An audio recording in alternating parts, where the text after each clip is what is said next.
vernamen we dat dit project impulsen moet geven aan Aalborgerhout. Projectontwikkelaar Mark Graven Vastgoed en First Immo zijn de initiatiefnemers voor dit project. In de Weijeringsstraat komen 14 appartementen, in de Kwekerijstraat 9 lofts met uitzicht op het pas heraangelegde Terwolplein. Tevens zou een polyvalente ruimte komen van 200 vierkante meter. Er werd een persmoment georganiseerd op vrijdag 24 mei 11 uur bij Rattenplan in de Weijeringsstraat. Spijt de uitnodiging was het persmoment reeds om 10 uur en kwam er van vragen stellen niets meer in huis. Een aantal vragen hield ons toch wel bezig. In verband met de 23 woonentiteiten, hoeveel autostaanplaatsen werden er voorzien? In verband met de polyvalente ruimte van ca. 200 vierkante meter kan er eenpandig geladen en gelost worden. Dit bleken toch terechte vragen, gezien de ongemeen zware parkeerdruk die er in die straten al is.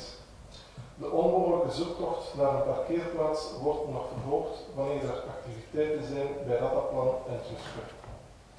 Door de projectontwikkelaars werd dit laconiek beantwoord met wie hier komt wonen moet geen auto hebben en alle verplaatsingen doen met de fiets. Daar we per kamer x aantal fietswerkingen voorzien hebben. Dit wierp vragen op bij de afgeleverde bouwvergunningen. En inderdaad, projectontwikkelaars moeten geen autostaanplaatsen voorzien wanneer ze enkel de binnenruimte verbouwen en de voorgevels ongerept laten. Inderdaad, de bouwpromotoren moeten niets voorzien voor laden en lossen, want de oppervlakte van de polyvalente ruimte blijft onder de minimumruimte. Men moet echter niet al te veel fantasie hebben om te begrijpen welke taferelen er zich gaan afspelen wanneer deze woningen door voornamelijk jonge gezinnen zullen betrokken worden. Op dit moment zijn er bijna dagelijks conflicten bij het zoeken naar een parkeerplaats. Als uitwijkplaats wordt de parking van de Gamma aan de Singel gebruikt. Bewoners van de buurt mijden deze parking omdat 9 op de 10 keren hun auto gevandaliseerd wordt. Bij het aanplakken van de bouwtoelating werd door de buurt een petitie gevoerd waarop 188 bewoners hun bezorgdheid uiten over de impact dat dit project op de parkeersituatie zou hebben. Daar de vergunning binnen de wettelijke normen viel, werd er van overheidswege geen gevolg aangegeven. De buurt verwacht serieuze conflicten, ten meer bij het opstarten van de werken worden een werfzone en kranen in de straat gezet, zonder dat er communicatie vanuit de bouwheer naar de bewoners gebeurde. Deze manier van werken werpt bij de buurt nog meer verontwaardiging en vragen op.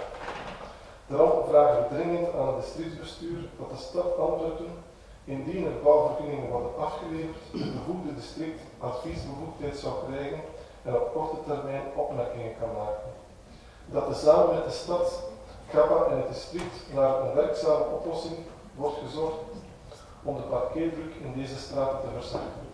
Bijvoorbeeld door de buurspoorweglijn en de parking aan de Singel veiliger te maken. Aanvullend zou ook nog een suggestie kunnen zijn dat de stad de reglementatie aanpast dat bij bouwwerken waarbij alleen de voorgever blijft staan, toch ook een zekere reglementering naar parkeerplaatsen wordt voorzien. Het college? Ja, Hendrik, u schetst op een perfecte manier de problemen die zich daar in die buurt stellen. Uiteraard juichen wij initiatieven toe van promotoren die die verlaten gebouwen of zo, andere grote ruimtes kunnen gebruiken om te herbouwen en te herschikken, zodoende dat er meer woongelegenheid komt in Borgerhout. Maar deze promotoren zijn er gewoon aan voorbij gegaan dat er in die buurt een enorme parkeerdruk is. Door het handig gebruiken van de wetgeving die er jammer genoeg is over het vergunningsbeleid, kunnen zij ontsnappen aan deze verplichting en gaat spijts die 188 mensen die een bezwaar hebben ingediend aan de bouwvergunning, weten dat er zo'n grote parkeerdruk was, gaan er daar nog 24 of 23 plaatsen in voorbij komen, dat we ons kunnen afvragen waar in feite moeten al die auto's gaan gestapeerd worden.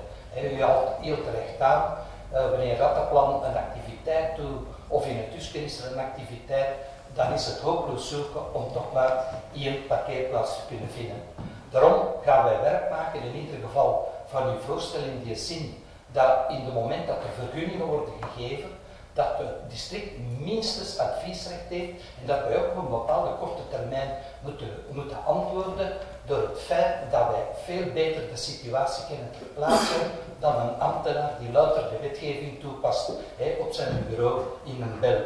En van uw tweede opmerking gaan ook werk maken in de zin dat we tezamen met GAPA en de stad gaan proberen die buurt er veiliger te maken en te zien dat daar een serieuze autostapplaats kan komen.